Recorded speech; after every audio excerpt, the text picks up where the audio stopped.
দালাল চক্র নিয়ে মোহনা টেলিভিশনের সংবাদ প্রকাশের পর স্বস্তি ফিরতে শুরু করেছে বরিশালের শেরেবাংলা মেডিকেল কলেজ হাসপাতালে। চক্রটির বিরুদ্ধে এবার কঠোর অবস্থান প্রশাসন।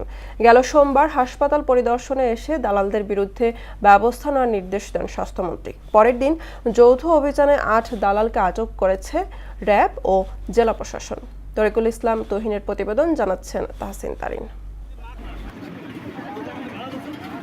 দক্ষিণাঞ্চলের সবচেয়ে বড় সরকারি চিকিৎসা কেন্দ্র শেরেবাংলা মেডিকেল কলেজ হাসপাতাল। সেখানে রোগীদের অভিযোগ ছিল স্থানীয় কয়েকটি ডায়াগনস্টিক সেন্টার এবং অসাধু ব্যক্তিদের যোগসাজশে গড়ে উঠেছিল একটি দালাল চক্র।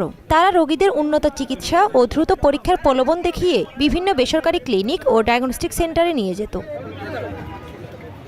৩ মে দালাল চক্র নিয়ে মোহনা টেলিভিশনের সংবাদ প্রচারের পর ১১ মে সকালে হঠাৎ শেরেবাংলা মেডিকেল কলেজ হাসপাতালে পরিদর্শনে যান স্বাস্থ্যমন্ত্রী সরদার মোহাম্মদ সাখাওয়াত হোসেন। এই সময় তিনি হাসপাতালের দালাল চক্রের বিরুদ্ধে কঠোর ব্যবস্থা নিতে সংশ্লিষ্ট কর্মকর্তাদের নির্দেশ দেন। দালালরা এসে এখান থেকে রোগীদের বাগিয়ে নিয়ে যায়, মিথ্যা কথা বলে যে এখানে এই নাই সেই নাই, নানান কথা বলে। এই দালালদেরকে গ্রেফতার করার জন্য আমি এখানে আমাদের গোয়েন্দা নজরদারি করার জন্য বলেছি এবং প্রয়োজনে যত দালাল আছে সব গ্রেফতার করা হবে। স্বাস্থ্যমন্ত্রীর নির্দেশনার পরের দিনই শেরেবাংলা মেডিকেল কলেজ হাসপাতাল এলাকায় যৌথ অভিযান চালায় জেলা প্রশাসন ও র্যাব ৮।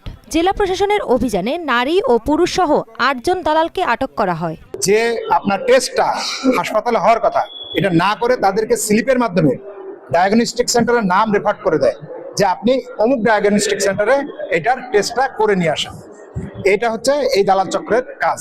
এই অভিযানের পর স্বস্তি প্রকাশ করেছেন হাসপাতালে চিকিৎসা নিতে আসা রোগী ও তাদের স্বজনরা। নিয়মিত অভিযান পরিচালনার দাবি জানান তারা।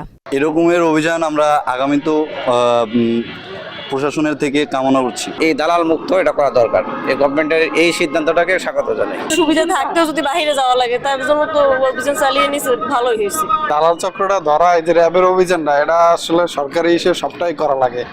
সব জায়গায় এটা আছে, এটা যত দ্রুত সম্ভব করবে তত রোগীদের জন্য ভালো। হাসপাতালকে পুরোপুরি দালাল মুক্ত রাখতে প্রশাসনের নিয়মিত নজরদারি ও কঠোর পদক্ষেপ অব্যাহত রাখা জরুরি বলে মনে করেন সবাই। তাহসিন তারিন, মোহনা সংবাদ।